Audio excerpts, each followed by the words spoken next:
मागील संपूर्ण आठवड्यात वादळी वारा आणि गारपिटीसह झालेल्या पावसाने विदर्भ, मध्य महाराष्ट्र आणि मराठवाड्यात शेतपिकांचे आणि फळबागांचे मोठे नुकसान केले। दरम्यान या पावसाने वातावरणात गारवा निर्माण झाला असला तरीही तो तेवढ्या पुरताच होता। राज्याच्या अनेक भागातून पावसाने माघार घेताच उकाड्यात प्रचंड वाढ झाली आहे। रविवारी 14 एप्रिलला तापमानात वाढ नोंदवली गेली तरी उकाडा देखील प्रचंड वाढलेला होता। येत्या काही दिवसात तापमानात आणखी वाढ होणार असून उकाड्यातही वाढ होईल असे संकेत हवामान खात्याने दिले आहे। अवकाळी पाऊस येण्यापूर्वी विदर्भात सर्वोच्च तापमानाची नोंद झाली होती।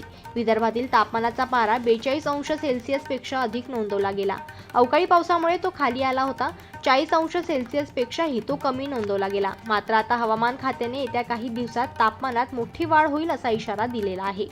विदर्भासह पश्चिम महाराष्ट्र आणि मराठवाडा तसेच मुंबईत देखील ही तापमान वाढ होऊ शकतो।